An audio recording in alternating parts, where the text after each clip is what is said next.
We apologize about all the technical difficulties we've been having today. It's really hard to run this type of thing, but we are back. We are still here to share with you all the information that you could possibly want on I Love Lucy. So thank you for being so kind and bearing with us.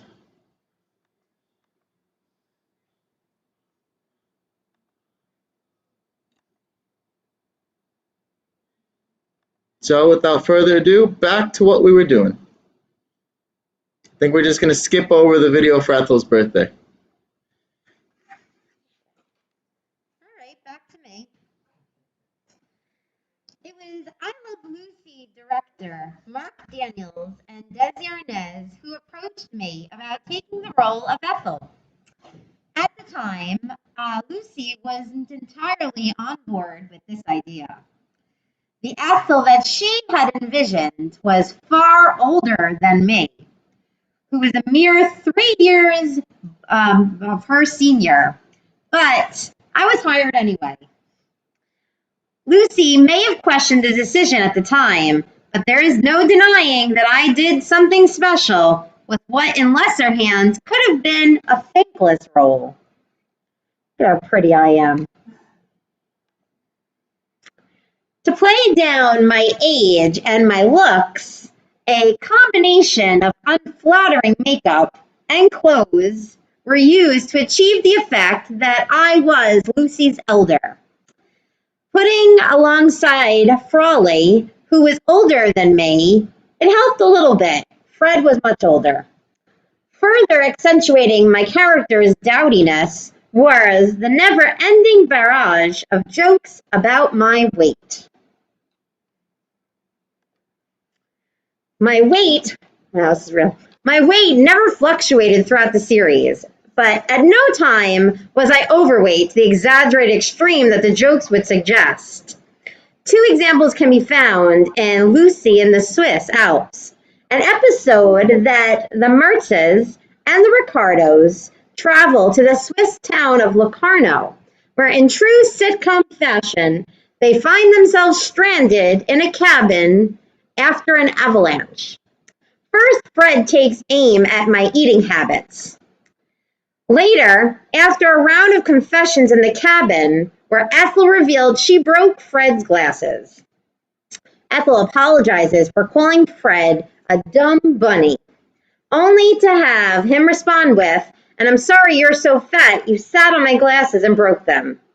Sadly, those jokes weren't out of the ordinary for the series.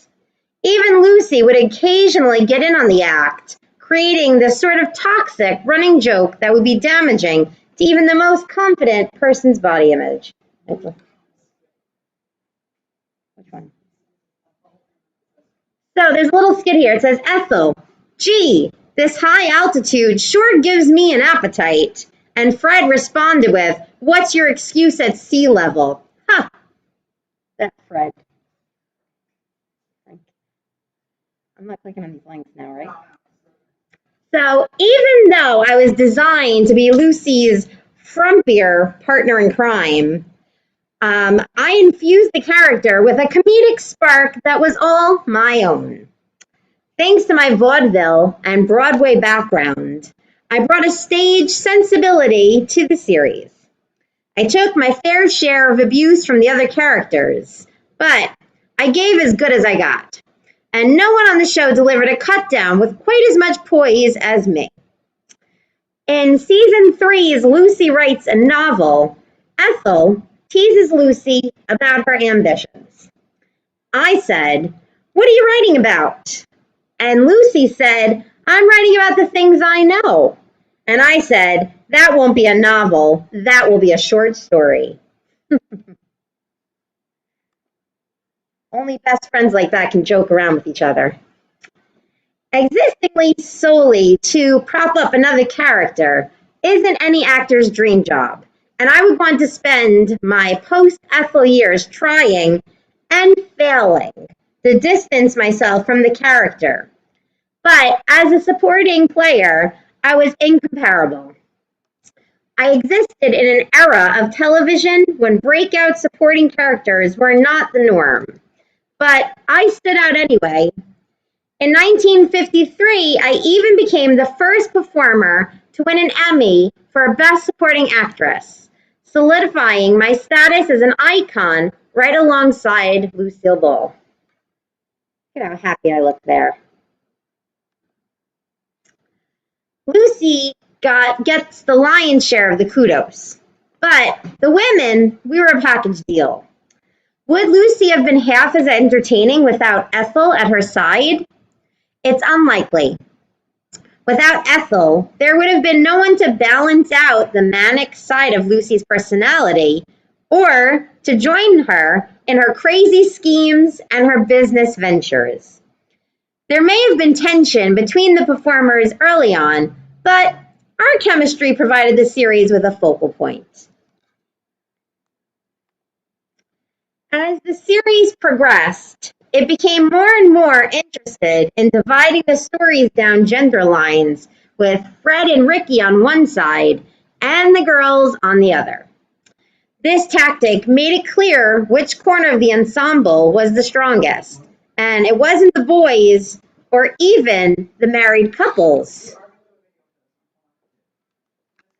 So I'm going to show you a little video about what I'm talking about.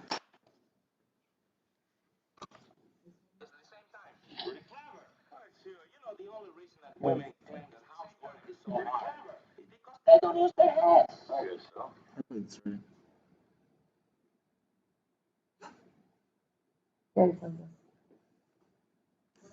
I'm going to apologize. We thought we were showing you a clip, but it's actually the clip we showed at the beginning of the show.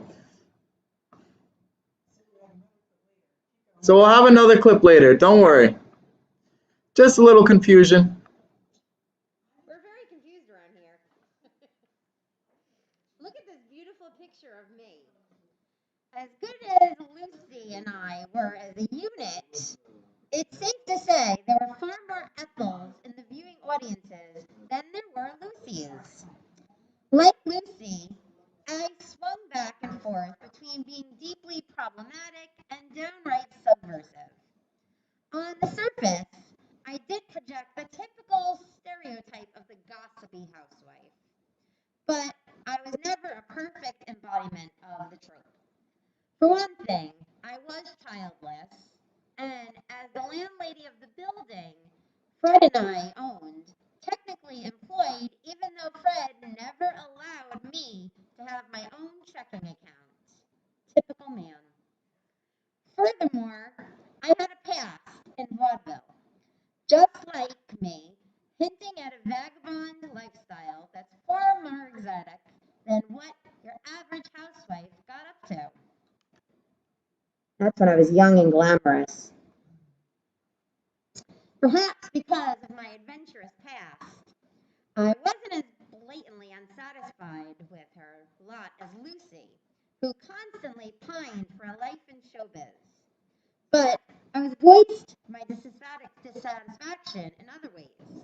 Most notably, though, exchanging acidic barbs with my husband. The Mertz's relationship was played for laughs, but there was an undercurrent of darkness in their constant bickering and sniping.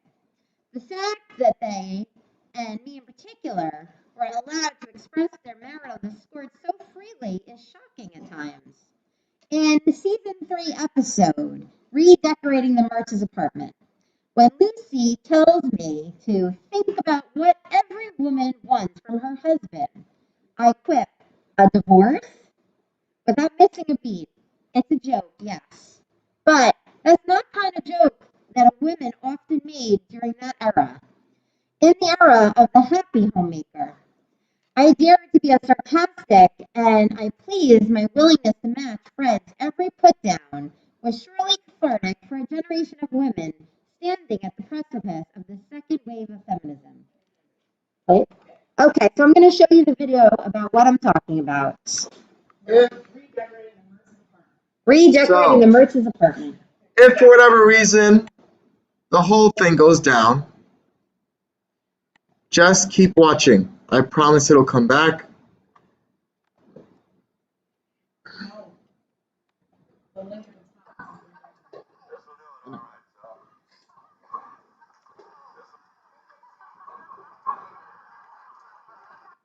give me one moment just to put it up for you guys.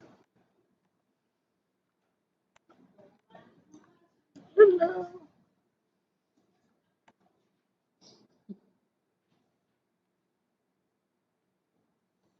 That's it.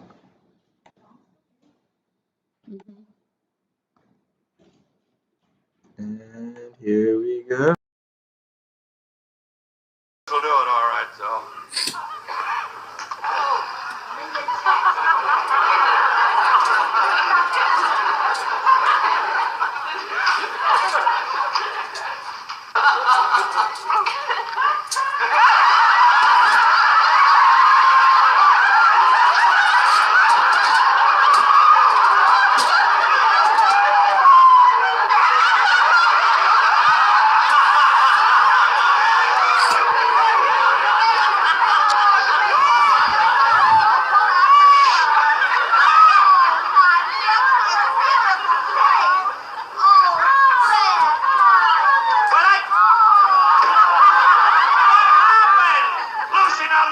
You made, you ruined our whole apartment.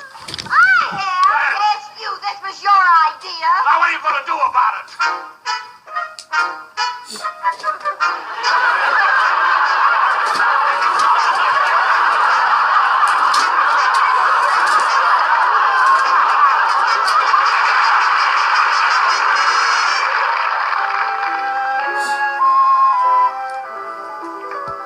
Hi, girl. Hi. Oh, boy, doesn't our furniture look wonderful in here? Uh-huh. It was kind of rough on you and Ricky having to pay for all this, but I'm glad the way it turned out. So am I, in a way. You see, you got our old furniture, but I got to buy new furniture for our apartment. And I get to hold a club meeting in my own wonderful, newly furnished apartment. Yeah, my stuff came. You want to see it? Mm-hmm. Come on. There it is. Isn't it beautiful? Oh, Lucy, isn't that wonderful? I think it's dreamy. Oh, everything turned out just wonderful. Everything except what? Well, I've been kind of afraid to ask you, but what happened to your mixed stove? We're sitting on it.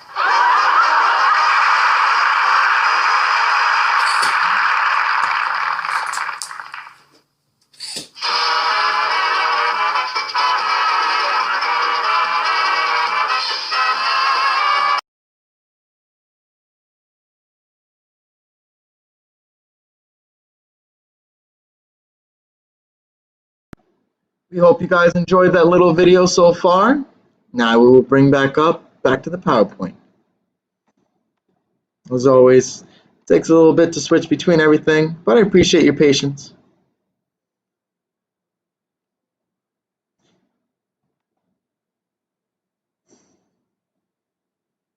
And there we go. We sit now in the corner, and the PowerPoint goes back up.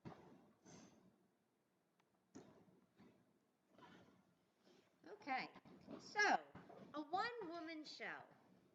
In season 4, the series briefly delved into my background in Ethel's hometown. This episode is the purest solo showcase that I received over the course of I Love Lucy's 6 seasons. Me, Fred, Lucy, and Ricky, we stop in Albuquerque to visit my family on the way out to California. I allowed my father and the rest of the town to believe that I was a big star. It's one of the few times that we ever got to see my break free from my shrinking violet persona and to take the spotlight from Lucy, or from Fred and Ricky for that matter. Throughout the episode, I seemed to relish the chance to delve into my ambitious side.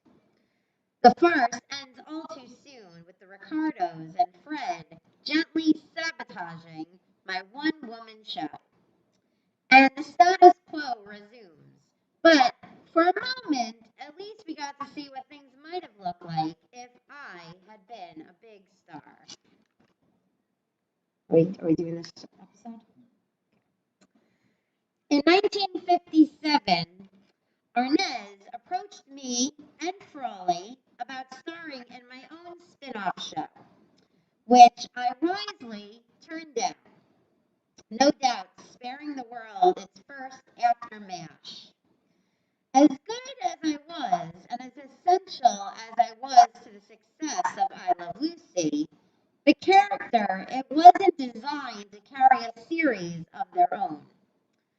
She was, after all, a sidekick at heart, me. As much as Lucy needed Ethel, even without a show to call her own, the legacy of Ethel can be felt in every best friend combo, from Mary and Rhoda, straight on through to the ruckus ladies of I Don't Trust the Bee in Apartment 23. In the end, me, Ethel, our most enduring contribution to television was in proving just how valuable a second banana could be. Thank you, everybody, for listening to a little bit of background of me, Ethel. Have a great day. I'll see you guys soon. Here's Ricky.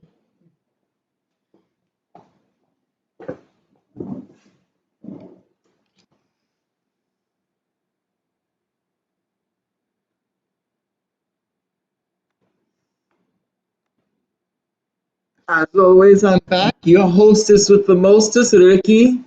Thank you for staying tuned to Bristol Channel's 591. Please keep your mask over your nose and under your chin. Now, you got to hear all about Ethel's life, but I'm a man who lived as well, so I figured maybe you'd want to know a little bit about me.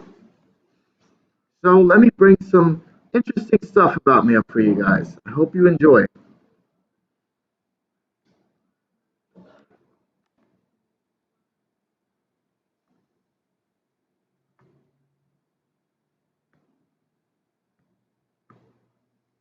Desi Arnaz. It's me. So here we go sharing, and I'm going to move into your bottom corner. There I am. Hope you can still see me.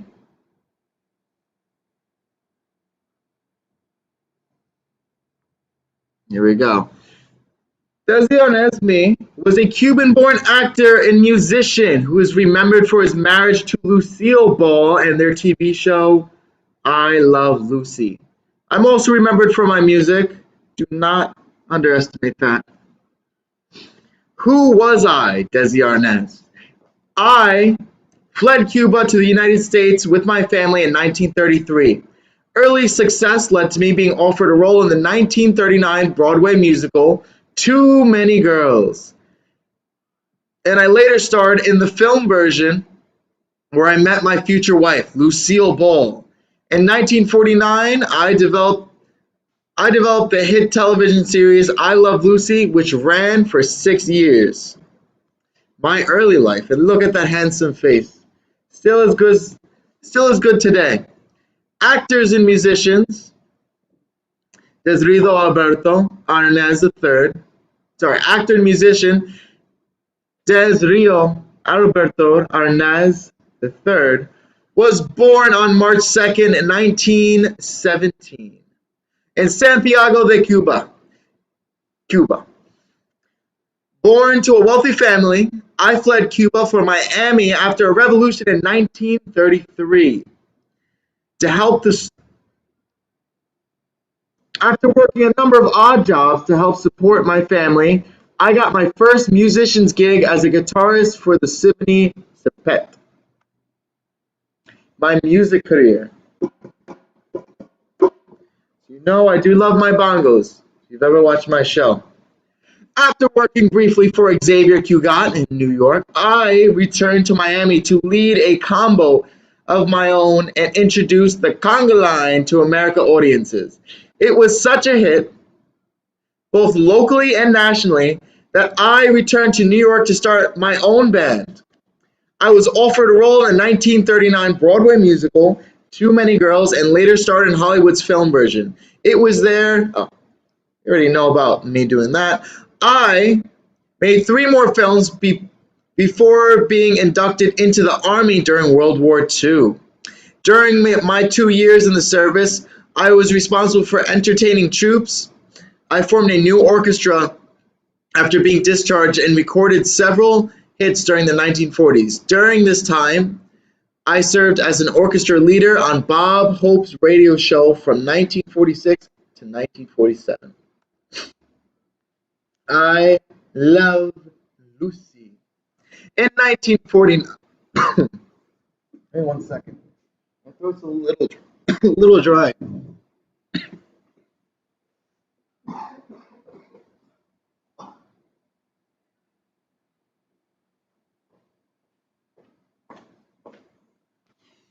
Today's show is not sponsored by Del Fuego. They messed up my entire order, though it was still very good.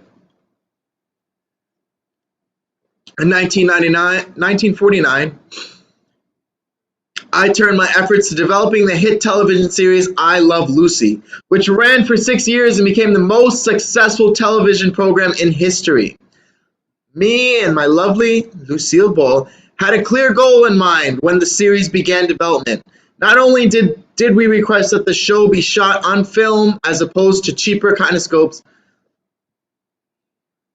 but we also retained the full ownership of the program under their production company, Des Louis Productions. The show aired in 1951. The show touched on many personal and taboo issues of the time, including marriage and pregnancy. As a couple, both on and off camera, me and my lovely Ball, shows had parallels to their actual marriage, giving birth to their son on the show on the same day that my wife gave birth to our son in real life. The novelty of the series, coupled with me and my lovely Ball's strong chemistry, proved to be a success. I Love Lucy became the #1 show in the country for 4 of its 6 years and its 6th season in 1957. My personal life. Now I look a little old there and I know I look a little younger there, but the camera really does age you just a little bit. My marriage to Ball, I know, ended in 1960. I sold my share of Des Louis Productions to Ball in 1963. After that, I made a few forays into television, working largely behind the scenes. I served as a producer on such shows as Mother-in-Laws in the late 1960s. With my second wife, Edith, I lived in Del Mar, California, and I died of cancer in my home there in 1986 at the age of 69. But I'm back from the dead today. And that is all I have to show you on that. So I think to wrap this show up, I'm going to give you one last presentation on the actual show itself, which is I Love Lucy, because as much as you'd love to hear about me, I think we're here also for the show. So I'll give you my last presentation, and then after that, I have a fun video to end off on. So give me one moment to pull that up. As always, you know, it's tough work doing this. So it takes just a moment to get everything together.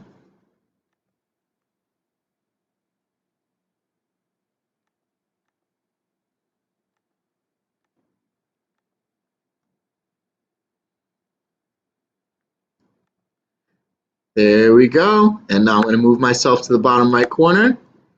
Boop. There I am. And here we have I Love Lucy. That I do. I Love Lucy. I Love Lucy is an American television sitcom that originally aired on CBS from October 15th, 1951 to May 6, 1957, with a total of 180 half-hour episodes. Spanning 6 seasons, the show starred Lucille Ball, her then real-life husband, Desi Arnaz, which is me, Vivian Vance, and Williams Forley. It followed the life of Lucy Ricardo Ball, a young middle-class housewife in New York who either concocted plans with their best friends Ethel and Fred Mertz to appear alongside her bandleader husband Ricky Ricardo, it's me, in his nightclub, or tried numerous schemes to mingle with or be part of show business. After the series ended in 1957, a modified version continued for 3 more seasons with 13 one-hour specials. It ran from 1957 to 1960. It was known as the Lucille Ball Desi Arnaz Show, which later in reruns is known as the Lucy Des Comedy Hour. I Love Lucy became the most watched show in the United States for 4 of its 6 seasons, and it was first to end its run at the top of the Nielsen rating. As of 2011, episodes of the show have been syndicated in dozens of languages across the world and remain popular with American audiences of over 40 million each year. A colorized version of its Christmas episodes attracted more than 8 million viewers when CBS aired it in prime time in 2013. 62 years after the show premiered, CBS has aired 2 to 3 colorized episodes each year since then, one at Christmas and again in the spring. The show, which was the first scripted television to be shot in 35mm film in front of studio audience by cinematographer Carl Freund, won 5 Emmy Awards and received numerous nominations and honors. It was the first show to feature an ensemble cast. It is often regarded as the greatest and most influential sitcoms in history, and in 2012 it was voted Best TV Show of all time in a survey conducted by ABC News and People magazine.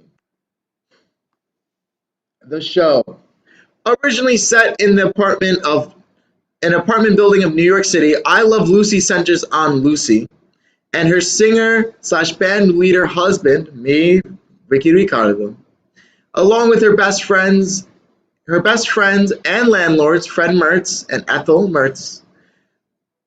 During the second season, Lucy and Ricky have a son named Ricky Ricardo Jr., whose birth was timed to coincide with Paul's real-life birth of her son. So, a fun fact about the show is that Lucy being pregnant on the show was actually her being pregnant in real life. They did not have to alter her stomach in any way. She was acting pregnant, and that goes to show the real strength of some women out there.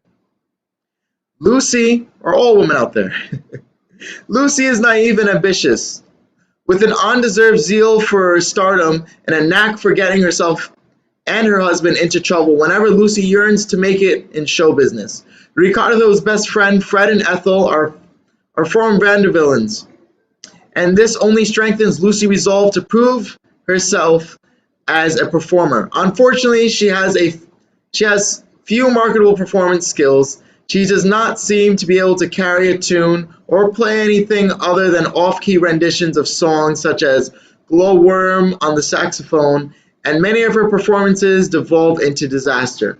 However, one moment.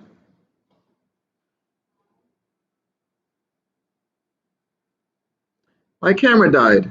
I'll be right back with you. I promise I'm still around.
I'm back.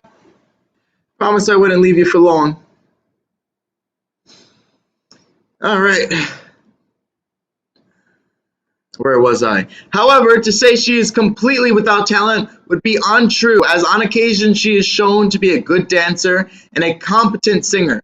She is also at least twice offered contracts by television or film companies, first in The Audition, when she replaces an injured clown in Ricky's act, and later in Lucy and the Dummy, when she dances in Hollywood for a studio benefit using a rubber Ricky dummy as her dancing partner.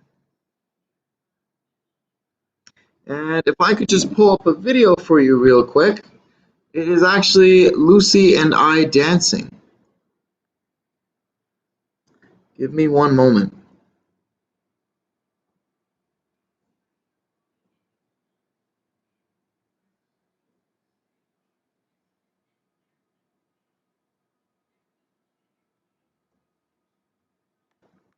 It's known as Cuban Pete.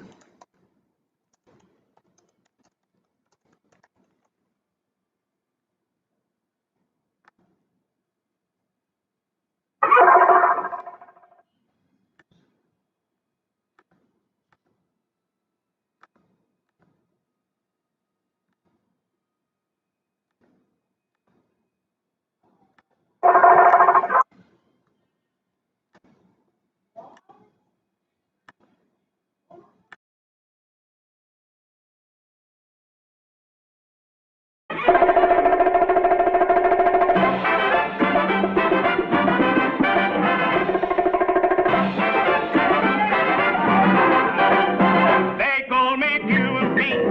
I'm the king of the rumba beat. When I play the maracas, I go chick, chicky, boom, chick, chicky, boom. Yes, sir, I'm Cuban Pete. I'm the craze of my native street.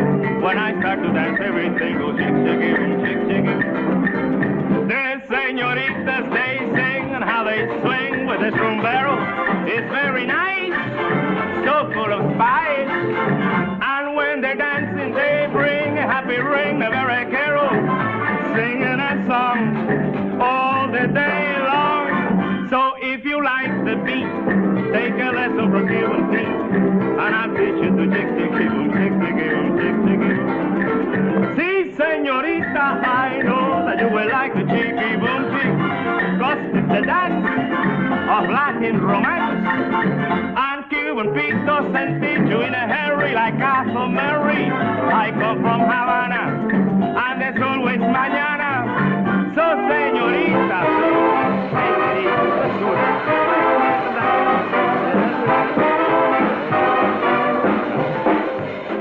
Oh, no. They call me Sally Sweet. I'm the queen of Delancey Street. When I start to dance, everything goes chick, chicky, boom, chick, chicky, boom. Ay, ay, ay, ay, ay, ay. Excuse me, Mr. Pete. Yes, ma'am. Have the Cubans a different beat? If they have, will you teach me to chick, chick, chicky, boom, chick, chicky, boom? See, señorita, I know that you will like the chicky boom chick. Yeah, man. It's very nice, so full of spice. I place my hand on your hip, and if you will just give me your hand, then we shall try. Just you and I.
Yes, and we're back. We go chick, chicky, boom, chick, chicky, boom, chick, chicky, boom. Glad you guys have been enjoying it so far. So, let me pull up back to my lovely thing I was showing you.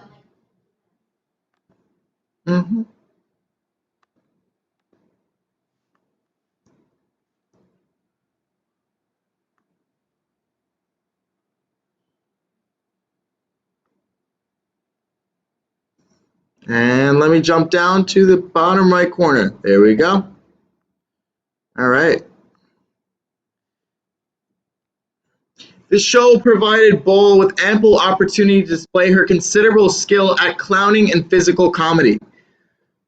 Character development was not a major focus of early sitcoms, so little was offered about her life before the show.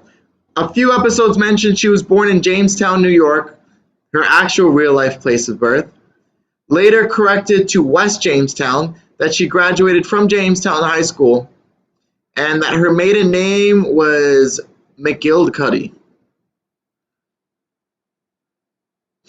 And she met Ricky on a boat cruise with her friend from an agency she once worked for.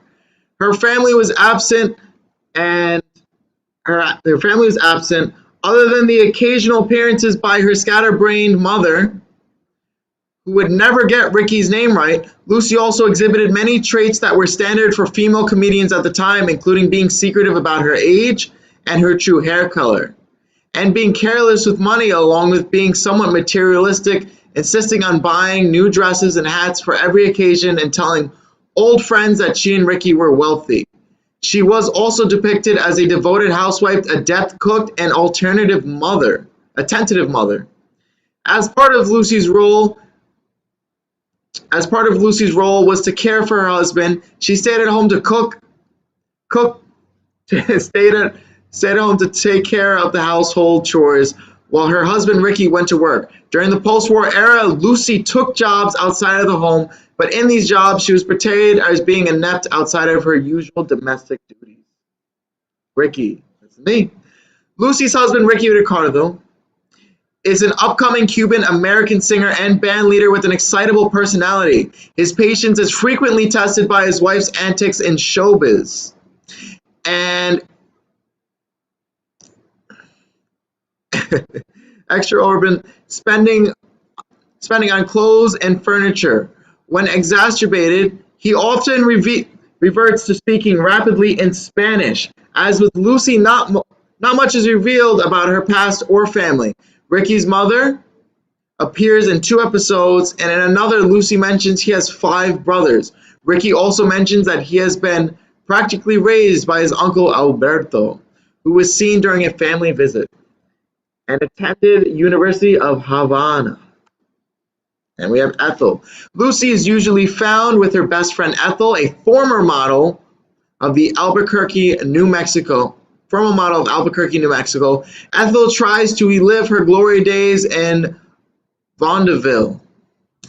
Ricky is most inclined to include Ethel in performances at his nightclubs because, unlike Lucy, she can actually sing and dance rather well. Ethel's husband Fred served in World War I and lived through the Great Depression. He is stingy with money and is a no-nonsense type. However, he also shows that he can be a soft touch, especially when it comes to little Ricky, to whom Fred is both godfather and honorary uncle. Fred can also sing and dance and often performs duets with Ethel. Background. Lucille Ball had come to Hollywood after successful stints in New York as a model. She was chosen by Samuel Goldwyn to be one of 16 Goldwyn girls to co-star in the Roman picture scandals in 1933. The film star Eddie Cantor, enthusiastic and hardworking, Ball had been able to secure work briefly at Samuel Goldwyn's studio and Columbia Pictures, and then eventually RKO Radio Pictures. It was at RKO that Ball received steady work, first as an extra and bit player, and eventually working her way up to co-starring roles in feature films and starring roles in second-rate B pictures, collectively earning her the nickname Queen of the B's. During her run at RKO, Ball gained the reputation for doing physical comedy and stunts that most other actresses avoided, keeping her steadily employed. In 1940, Lucy met Des Yarnes, your lovely host, a Cuban band leader who had just come off of a success in the 1939 and 1940 Broadway show Too Many Girls. RKO had bought the film rights to the show and cast Ball Bull as Arnez's love interest in the picture. The duo began a whirlwind courtship, leading to their elopement in Connecticut in November of 1940. Despite their marriage, however, their careers kept them separated, with Lucy's film work keeping her anchored in Hollywood, while Desi's nightclub engagements with his orchestra kept me on the road. Production. During the spring and the summer of 1951, I Love Lucy moved into production. Offenheimer, Pug, and Carroll began fine-tuning the premise of the show and writing the series' first scripts. The trio chose to adapt many storylines for television, using the backlog of episodes of My Favorite Husband. In addition to series ensembles, cast and crew were assembled. Desi Arnaz, me, retained my orchestra, which was used in the series' musical numbers and score to show background and transitional music. My childhood friend, Marco Rios, arranged the music and played the piano for the show, while Wilbur Hatch was used to conduct the orchestra. All right. Desilu Productions, jointly owned by Bull and Arnaz, me and my love, were gradually expanded to produce and lease studio space for many other shows. For season 1 and 2, 1951 and 1953, Desilu rented space and filmed I Love Lucy at General Service Studios, which eventually became known as Hollywood Center Studios. In 1953, it leased the Motion Picture Center at 846. I'm not even going to pretend to announce that.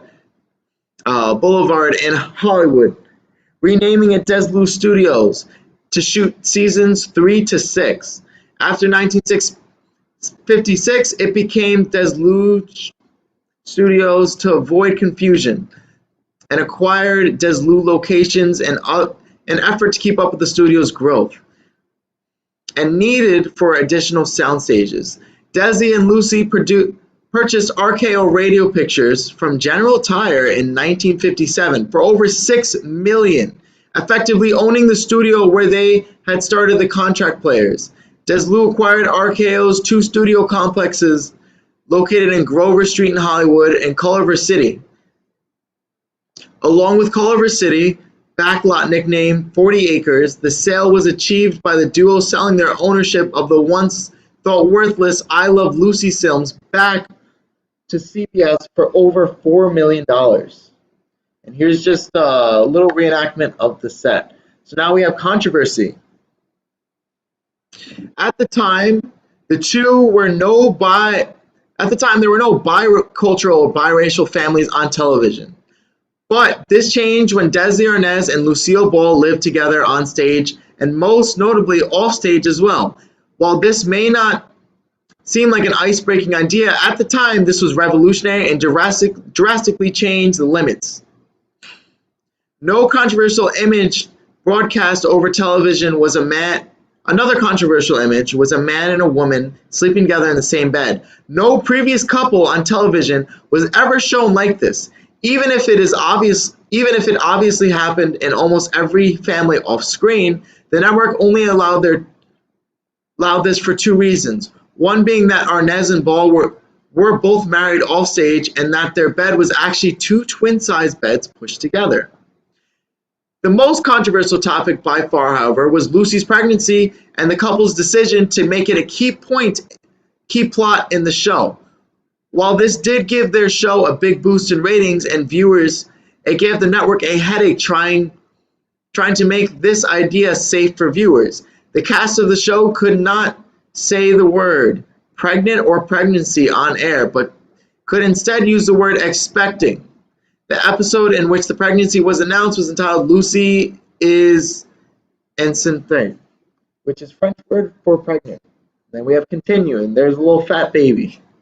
Broadcasters in the 1950s and 60s based content around the average while middle-class American family. Any topic viewed as racist or involving sexuality were not referenced at all. The broadcasters viewed these things as irrelevant. For example, both spouses on the Dick Van Dyke Show were depicted as sleeping in individual twin beds to deny evidence of physical relationship. Over 69% of people with televisions viewed the birth of Lucy's child. Wow, that's a lot. And of this amount, only 207 sent in letters of disapproval. This is stark comparison to the thousands who sent in letters to support the pregnancy. And that is all we have for the rest of the show.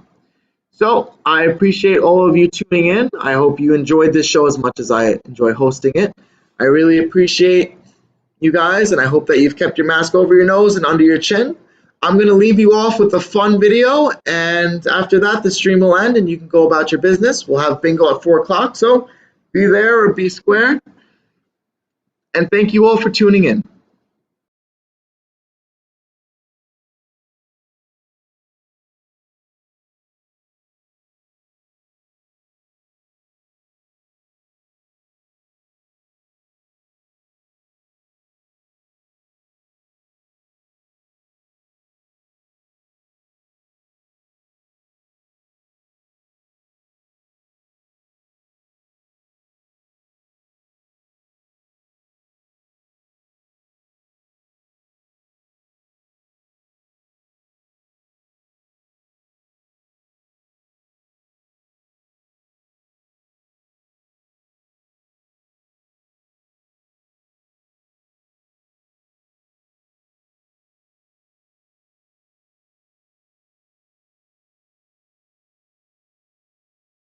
In New York.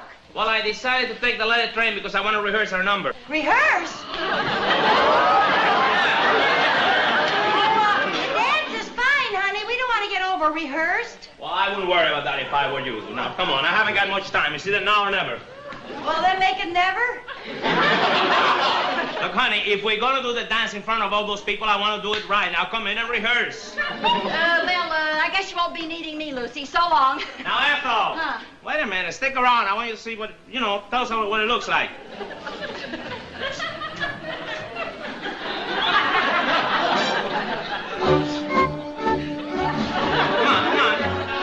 Come on, honey.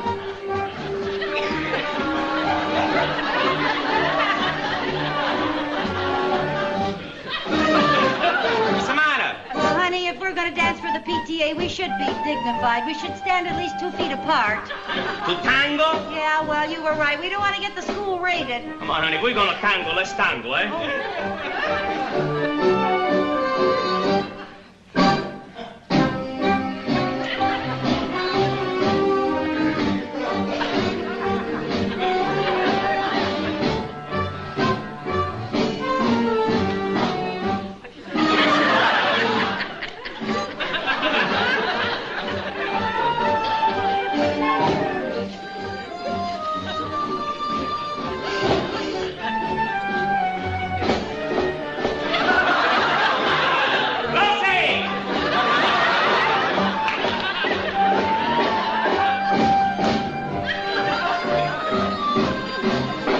That's enough, honey. Come on, I want to do the finish. The finish? Yeah.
Lucy, I know that this is a ridiculous question. What were you doing with X under your shirt?